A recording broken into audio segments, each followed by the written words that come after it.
The Silver Key by H.P. Lovecraft was first published in the famous Weird Tales magazine in January 1929. The short story focuses on a man who has grown weary and cynical with age and can no longer escape into the fantastical and terrifying dreams of his youth.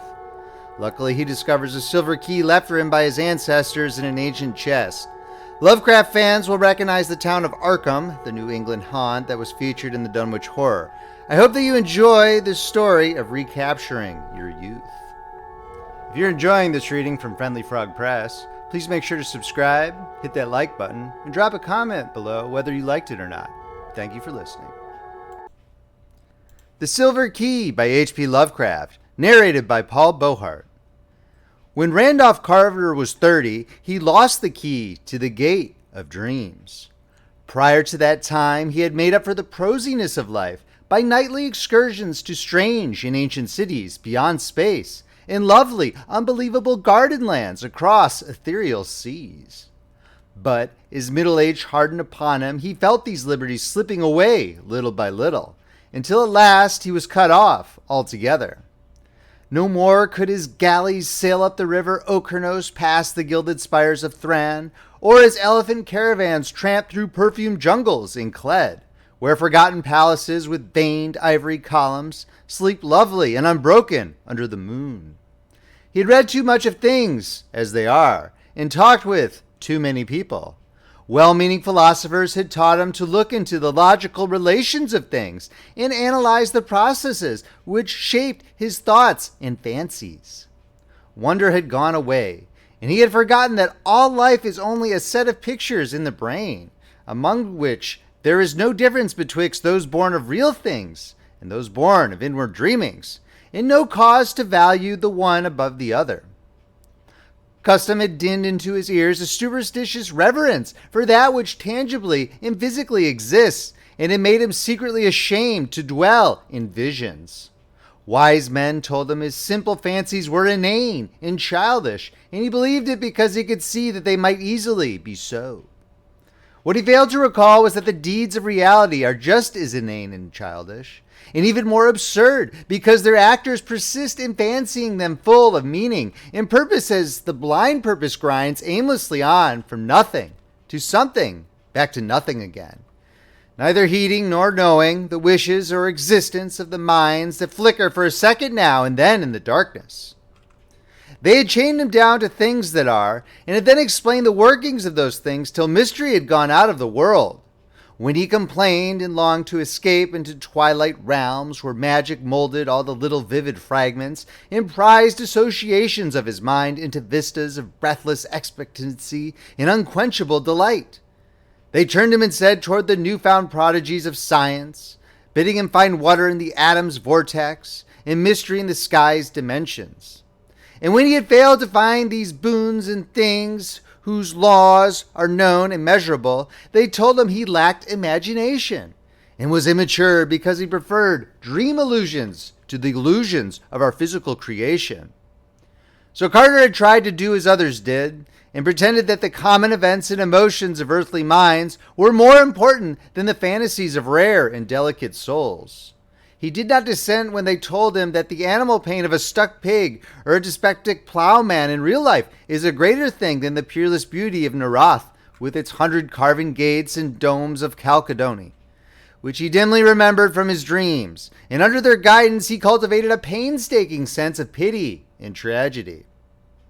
Once in a while, though, he could not help seeing how shallow, fickle, and meaningless all human aspirations are, and how emptily our real impulses contrast with those pompous ideals we profess to hold. Then he would have recourse to the polite laughter they had taught him to use against the extravagance and artificiality of dreams. For he saw that the daily life of our world is every inch as extravagant and artificial, and far less worthy of respect because of its poverty and beauty, and its silly reluctance to admit its own lack of reason and purpose. In this way he became a kind of humorist, for he did not see that even humor is empty in a mindless universe devoid of any true standard of consistency or inconsistency. In the first days of his bondage, he had turned to the general churchly faith endured to him by the naive trust of his fathers. for then stretched mystic avenues which seemed to promise escape from life. Only on closer view did he mark the starved fancy and beauty, the stale and prosy triteness, and the owlish gravity and grotesque claims of solid truth which reigned boresomely and overwhelmingly among most of its professors.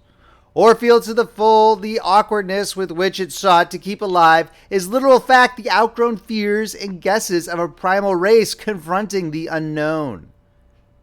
It worried Carter to see how solemnly people tried to make earthly reality out of old myths, which every step of their boasted science confuted, and this misplaced seriousness killed the attachment he might have kept for the ancient creeds had they been content to offer the sonorous rites and emotional outlets in their true guise of ethereal fantasy. But when he came to study those who had thrown off the old myths, he found them even more ugly than those who had not. They did not know that beauty lies in harmony, and that loveliness of life has no standard amidst an aimless cosmos, save only its harmony with the dreams and the feelings which have gone before, and blindly molded our little spheres out of the rest of chaos. They did not see that good and evil and beauty and ugliness are only ornamental fruits of perspective, whose sole value lies in their linkage to what chance made our fathers think and feel, and whose fine details are different for every race and culture. Instead, they either denied these things altogether or transferred them to the crude, vague instincts which they shared with the beasts and peasants, so that their lives were dragged malodorously out in pain, ugliness, and disproportion, yet filled with a ludicrous pride at having escaped from something no more unsound than that which still held them. They had traded the false gods of fear and blind piety for those of license and anarchy. Carter did not taste deeply of these modern freedoms, for their cheapness and squalor sickened his spirit loving beauty alone, while his reason rebelled at the flimsy logic with which their champions tried to gild brute impulse with a sacredness stripped from the idols they had discarded. He saw that most of them, in common with their cast-off priestcraft, could not escape from the delusion that life has a meaning apart from that which men dream into it, and could not lay aside the crude notion of ethics and obligation beyond those of beauty, even when all nature shrieked of its unconsciousness and impersonal unmorality in the light of their scientific discoveries. Warped and bigoted with preconceived illusions of justice, freedom, and consistency, they cast off the old lore and the old ways with the old beliefs, nor even ever stopped to think that lore and those ways were the sole makers of their present thoughts and judgments, and the sole guides and standards in a meaningless universe, without fixed aims or stable points of reference. Having lost these artificial settings, their lives grew void of direction and dramatic interest, till at length they strove to drown their ennui in bustle and pretended usefulness, noise and excitement, barbaric display and animal sensation. When these things palled, disappointed, or grew nauseous through revulsion, they cultivated irony and bitterness and found faults with the social order. Never could they realize that their brute foundations were as shifting and contradictory as the gods of their elders, and that the satisfaction of one moment is the bane of the next. Calm, lasting beauty comes only in dream, and this solace the world had thrown away when in its worship of the real, it threw away the secrets of childhood and innocence. Amidst this chaos of hollowness and unrest, Carter tried to live as befitted a man of keen thought and good heritage. With his dreams fading under the ridicule of the age, he could not believe in anything, but the love of harmony kept him close to the ways of his race and station.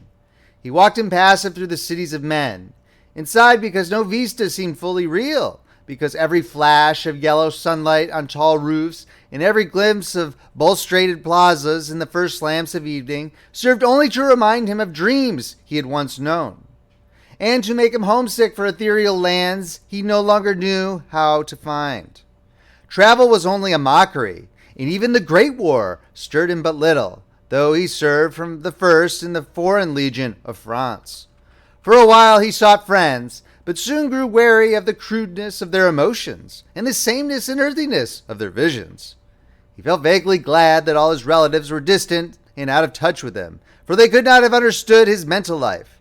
That is, none but his grandfather and great-uncle Christopher could. They were long dead.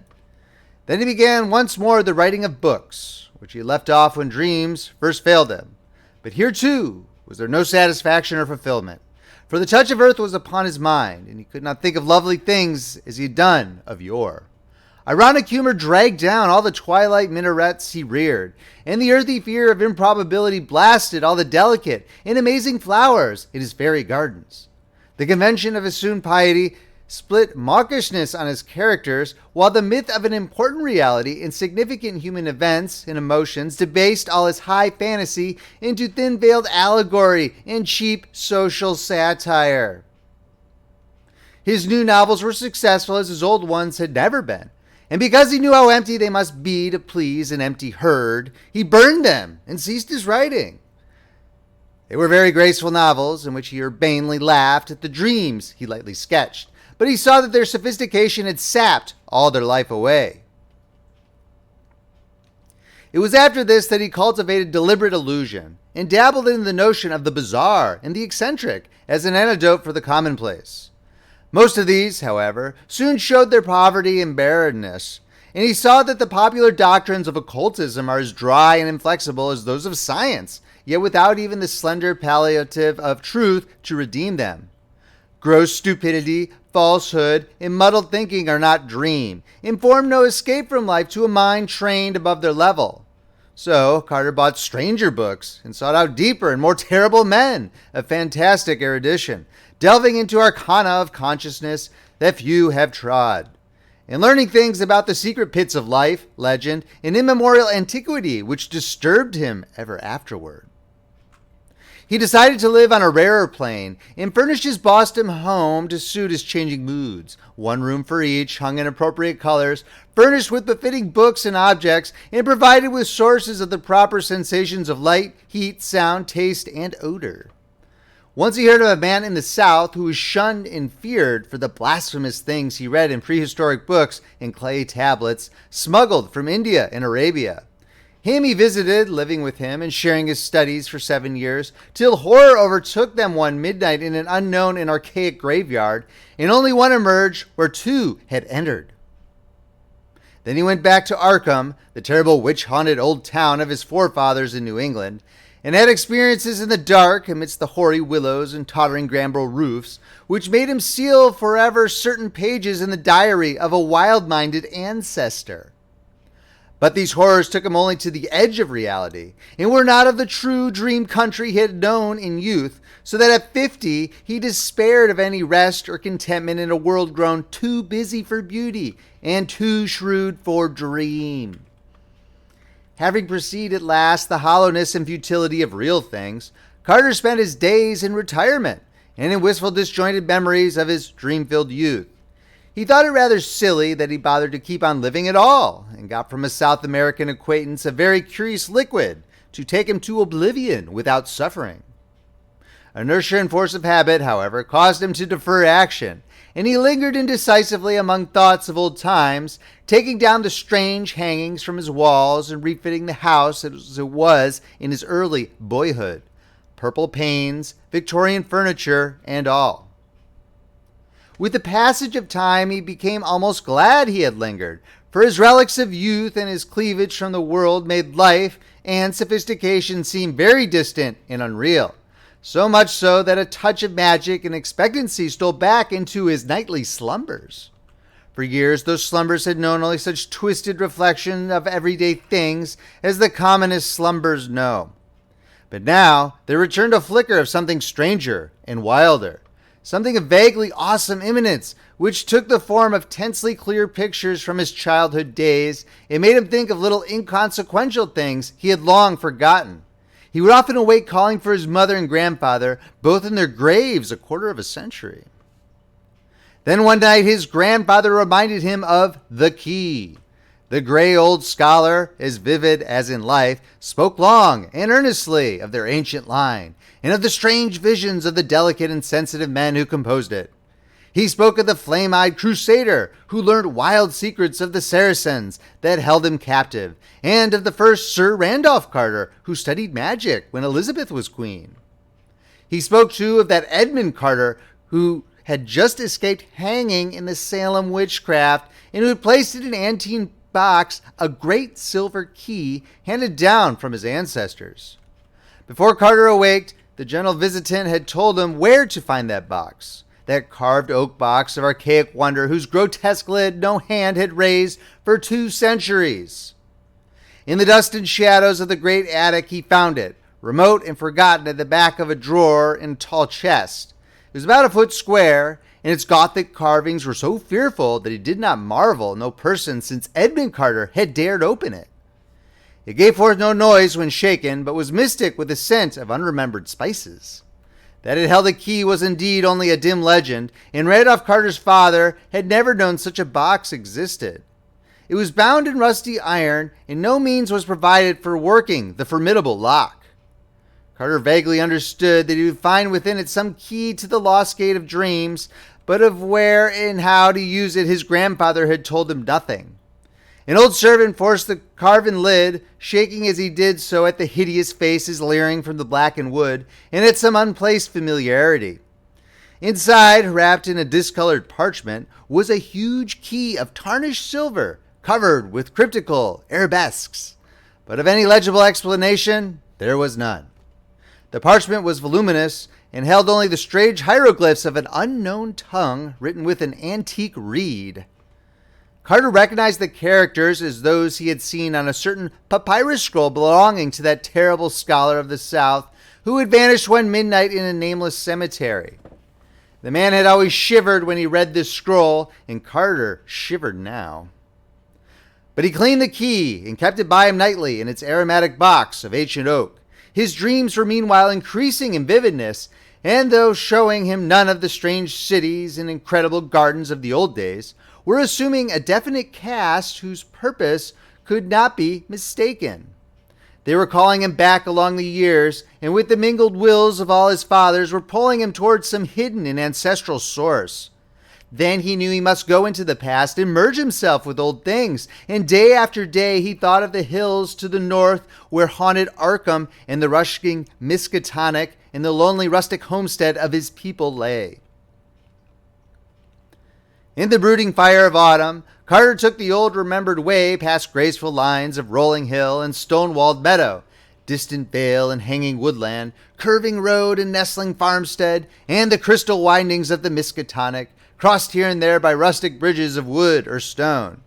At one bend he saw a group of giant elms, among which an ancestor had oddly vanished a century and a half before, and shuddered as the wind blew meaningly through them.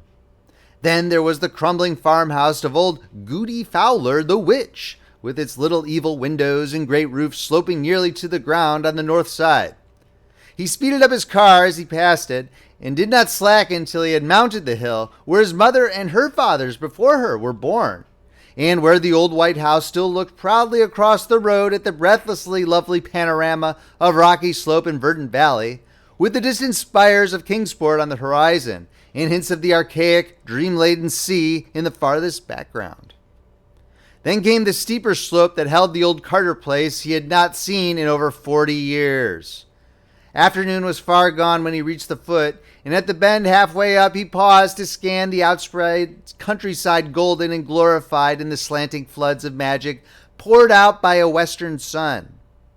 All the strangeness and expectancy of his recent dreams seemed present in this hushed and unearthly landscape, and he thought of the unknown solitudes of other planets as his eyes traced out the velvet and deserted lawns shining undulant between their tumbled walls. The clumps of fairy forest setting off far lines of purple hills beyond hills, and the spectral wooded valley dipping down in shadow to dank hollows, where trickling waters crooned and gurgled among swollen and distorted roots. Something made him feel that motors did not belong in the realm he was seeking. So he left his car at the edge of the forest, and putting the great key in his coat pocket, walked on up the hill. Woods now engulfed him utterly. Though he knew the house was on a high knoll that cleared the trees except to the north, he wondered how it would look, for it had been left vacant and untended through his neglect since the death of his strange great-uncle Christopher 30 years before. In his boyhood, he had reveled through long visits there, and had found weird marvels in the woods beyond the orchard. Shadows thickened around him, for the night was near, Once a gap in the trees opened up to the right, so that he saw off across leagues of twilight meadow and spied the old congregational steeple on Central Hill in Kingsport. Pink with the last flush of day, the panes of the little round windows blazing with reflected fire. Then, when he was in deep shadow again, he recalled with a start that the glimpse must have come from childish memory alone, since the old white church had long been torn down to make room for the Congregational Hospital. He had read of it with interest, for the paper had told about some strange burrows or passages found in the rocky hill beneath. Through his puzzlement, a voice piped, and he started again at its familiarity after long years. Old Benijah Corey had been his Uncle Christopher's hired man, and was aged even in those far-off times of his boyhood visits. Now he must be well over 100, but that piping voice could come from no one else. He could distinguish no words, yet the tone was haunting and unmistakable. To think that old Benijah should still be alive. Mr. Randy, where be ye? Do you want to scare your Aunt Marthy plumb to death? Hain't she told ye to keep nigh the place the afternoon and get back before dark? Randy, he's the beatin'est boy for running off in the woods I ever see. Half the time a settin' moonin' around that snake den in the upper timber lot. Hey-ya, Randy! Randolph Carter stopped in the pitch darkness and rubbed his hand across his eyes. Something was queer. He had been somewhere he ought not to be, had strayed very far away to places where he had not belonged, and was now inexcusably late. He had not noticed the time on the Kingsport steeple, though he could easily have made it out with his pocket telescope, but he knew his lateness was something very strange and unprecedented. He was not sure he had his little telescope with him, and put his hand in his blouse pocket to see. No, it was not there, but there was the big silver key he had found in a box somewhere. Uncle Chris had told him something odd once about an old unopened box with a key in it, but Aunt Martha had stopped the story abruptly, saying it was no kind of thing to tell a child whose head was already too full of queer fancies. He tried to recall just where he had found the key, but something seemed very confused. He guessed it was in the attic at home in Boston, and dimly remembered bribing Parks with half his week's allowance to help him open the box and keep quiet about it. But when he remembered this, the face of Parks came up very strangely, as if the wrinkles of long years had fallen upon the brisk little cockney. Randy, hi, Randy. A swaying lantern came around the black bend, and old Benijah pounced on the silent and bewildered form of the pilgrim. Darn you, boy, so there be ye. Ain't you got a tongue in your head that ye can't answer a body? I've been calling this half hour, and ye must have heard me long ago. Don't you know your Aunt Marthy's all a fidget over you being off after dark? Wait till I tell your Uncle Chris when he gets home. You ought to know these here woods ain't no fitting place to be traipsin' this hour. There's things abroad what don't do nobody no good, as my grandsir know afore me. Come, Mr. Randy, or Hannah won't keep supper no longer. So Randolph Carter was marched up the road where wandering stars glimmered through high autumn boughs, and dogs barked as the yellow light of small pane windows shone out at the farther turn, and the Pleiades twinkled across the open knoll where a great gambrel roof stood black against the dim west. Aunt Martha was in the doorway and did not scold too hard when Benijah shoved the truant in. She knew Uncle Chris well enough to expect such things of the Carter blood. Randolph did not show his key, but ate his supper in silence and protested only when bedtime came. He sometimes dreamed better when awake, and he wanted to use that key. In the morning, Randolph was up early and would have run off to the upper timber lot if Uncle Chris had not caught him and forced him into his chair by the breakfast table. He looked impatiently around the low-pitched room with the rag carpet and exposed beams and corner posts, and smiled only when the orchard boughs scratched at the little leaded panes of the rear window. The trees in the hills were close to him and formed the gates of that timeless realm which was his true country. Then when he was free, he felt in his blouse pocket for the key, and being reassured, skipped off across the orchard to the rise beyond, where the wooded hill climbed again to heights above even the treeless knoll. The floor of the forest was mossy and mysterious, and great lichened rocks rose vaguely here and there in the dim light like druid monoliths among the swollen and twisted trunks of a sacred grove. Once in his ascent, Randolph crossed a rushing stream whose falls a little way off sang runic incantations to the lurking fauns and agapans and dryads. Then he came to the strange cave in the forest slope, the dreaded snake den, which country folk shunned, and a way from which Benijah had warned him again and again. It was deep, far deeper than anyone but Randolph suspected, for the boy had found a fissure in the farthermost black corner that led to a loftier grotto beyond, a haunting sepulchral place whose granite walls held a curious illusion of conscious artifice. On this occasion he crawled in as usual, lighting his way with matches filched from the sitting room match safe, and edging through the final crevice with an eagerness hard to explain, even to himself. He could not tell why he approached the farther wall so confidently, or why he instinctively drew forth the great silver key as he did so.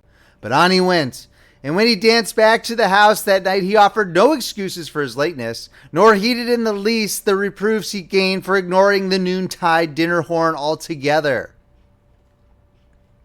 Now it is agreed by all the distant relatives of Randolph Carter that something occurred to heighten his imagination in his 10th year. His cousin, Ernest B. Aspinwall, Esquire of Chicago, is fully 10 years his senior, and distinctly recalls a change in the boy after the autumn of 1883. Randolph had looked on scenes of fantasy that few others can ever have beheld, and stranger still were some of the qualities which he showed in relation to very mundane things. He seemed, in fine, to have picked up an odd gift of prophecy, and reacted unusually to things which, though at the time without meaning, were later found to justify the singular impressions. In subsequent decades, as new inventions, new names, and new events appeared one by one in the book of history, people would now and then recall wonderingly how Carter had years before let fall some careless word of undoubted connection with what was then far in the future. He did not himself understand these words, or know why certain things made him feel certain emotions, but fancied that some unremembered dream must be responsible. It was as early as 1897 that he turned pale when some traveler mentioned the French town of Belle-en-Santerre, and friends remembered it when he was almost mortally wounded there in 1916 while serving with the Foreign Legion in the Great War. Carter's relatives talked much of these things because he has lately disappeared. His little old servant Parks, who for years bore patiently with his vagaries, last saw him on the morning he drove off alone in his car with a key he had recently found. Parks had helped him get the key from the old box containing it, and had felt strangely affected by the grotesque carvings on the box, and by some other odd quality he could not name. When Carter left, he had said he was going to visit his old ancestral country around Arkham. Halfway up Elm Mountain, on the way to the ruins of the old Carter place, they found his motor set carefully by the roadside, and in it was a box of fragrant wood with carvings that frightened the countrymen who stumbled on it. The box held only a queer parchment whose characters no linguist or paleographer had been able to decipher or identify.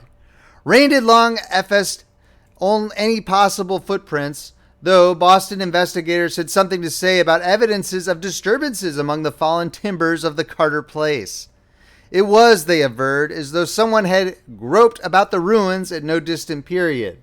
A common white handkerchief found among the forest rocks on the hillside beyond cannot be identified as belonging to the missing man. There is talk of apportioning Randolph Carter's estate among his heirs, but I shall stand firmly against this course because I do not believe he is dead. There are twists of time and space, of vision and reality, which only a dreamer can divine, and from what I know of Carter, I think he has merely found a way to traverse these mazes. Whether or not he will ever come back, I cannot say. He wanted the lands of dreams he had lost and yearned for the days of his childhood. And he found a key, and I somehow believe he was able to use it to strange advantage. I shall ask him when I see him, for I expect to meet him shortly in a certain dream city we both used to haunt. It is rumored in Ulthar, beyond the river Skye, that a new king reigns on the opal throne of Ilikvad, that fabulous town of turrets atop the hollow cliffs of glass overlooking the twilight sea, wherein the bearded Infinori build their singular labyrinths, and I believe I know how to interpret this rumor. Certainly I look forward impatiently to the sight of that great silver key, for in its cryptical arabesques there may stand symbolized all the aims and mysteries of a blindly impersonal cosmos. End of story. Thank you so much for listening to this reading from Friendly Frog Press. I really hope you enjoyed it. Please make sure to subscribe, hit that like button, and drop a comment below whether you thought it was good or not. If you want to shoot your mouth off at me, you can find me on X at Beauheart. I have a Substack at Paul Beauheart where I post original work as well as commentary on some of the classics. I'll also try to post public domain content for the readings in case you want to read along. To see our entire catalog of original and classic books, please visit our website at friendlyfrogpress.com. If you'd like to reach out to me on email, paulbeauheart@gmail.com. The links are all below in the description. This is Friendly Frog Press, where the classics come alive. I'm Paul Beauheart, signing off.